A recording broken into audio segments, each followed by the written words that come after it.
मोहन अमृतसर के किसी शहर में रहता था। वो ग्रेजुएट था और एक प्राइवेट कंपनी में जॉब करता था, पर वो अपनी ज़िंदगी से खुश नहीं था। हर समय वो किसी न किसी समस्या से परेशान रहता था और उसी के बारे में सोचता रहता था। एक बार मोहन के शहर से कुछ दूरी पर एक फकीर बाबा का काफिला रुका हुआ था। शहर में चारों ओर उन्हीं की चर्चा थी। बहुत से लोग अपनी समस्याएं लेकर उनके पास पहुंचने लगे। मोहन को भी इस बारे में पता चला और उसने भी फकीर बाबा के दर्शन करने का निश्चय किया। छुट्टी के दिन सुबह सुबह ही मोहन उनके काफिले तक पहुंचा। वहां सैकड़ों लोगों की भीड़ जुटी हुई थी। बहुत इंतजार के बाद मोहन का नंबर आया। वो बाबा से बोला, बाबा, मैं अपने जीवन से बहुत दुखी हूँ। हर समय समस्याएं मुझे घेरी रहती है। कभी ऑफिस की टेंशन रहती है तो कभी घर पर अनबन हो जाती है और कभी अपने सेहत को लेकर परेशान रहता हूँ। बाबा, कोई ऐसा उपाय बताइए कि मेरा जीवन से सभी समस्याएं खत्म हो जाएं और मैं चैन से जी सकूं। बाबा मुस्कुराए और बोले, पुत्र, आज बहुत देर हो गई है। मैं तुम्हारा प्रश्न का उत्तर कल सुबह दूंगा, लेकिन क्या तुम मेरा एक छोटा सा काम करोगे? जरूर करूँगा, मोहन उत्साह के साथ बोला।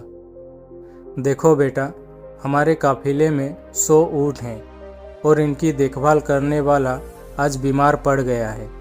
मैं चाहता हूँ कि आज रात तुम इनका ख्याल रखो और जब 100 के 100 ऊँट बैठ जाएं तो तुम भी सो जाना। ऐसा कहते हुए बाबा अपने तंबू में चले गए। अगले सुबह बाबा मोहन से मिले और पूछा, कहो बेटा, नींद अच्छी आई? कहाँ बाबा, मैं तो एक पल भी नहीं सो पाया। मैंने बहुत कोशिश की पर मैं सभी ऊँटों को नहीं बैठा पाया। कोई ना कोई ऊँट खड़ा हो ही जाता। मोहन दुखी होते हुए बोला, मैं जानता था यही होगा।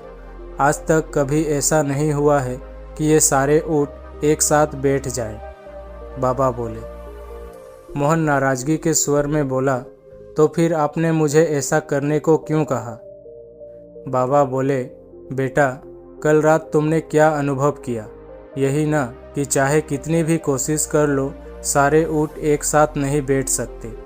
तुम एक को बैठाओगे तो कहीं और कोई दूसरा खड़ा हो जाएगा।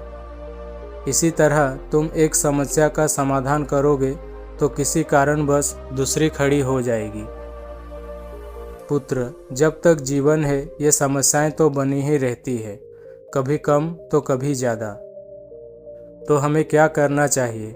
मोहन ने जिज्ञासा बस पूछा। इन समस्याओं के बावजूद जीवन का आनंद लेना सीखो। कल रात क्या हुआ? कई ऊँट रात होते होते खुद ही बैठ गए, कई तुमने अपने प्रयास से बैठा दिए, पर बहुत से ऊँट तुम्हारे प्रयास के बाद भी नहीं बैठे।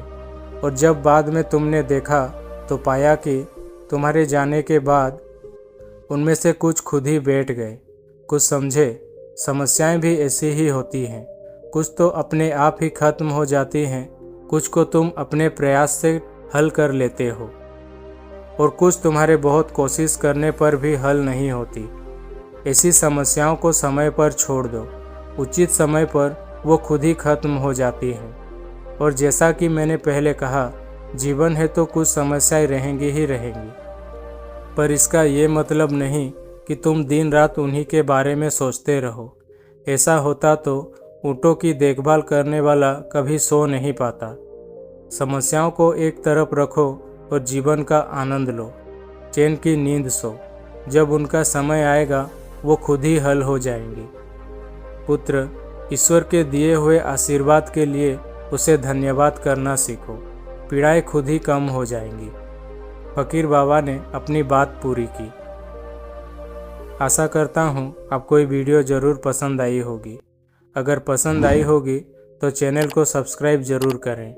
मिलते हैं आपसे एक और नए वीडियो में। तब तक अपना ध्यान रखें, सुरक्षित रहें और हमेशा दूसरों की मदद करते रहें। धन्यवाद।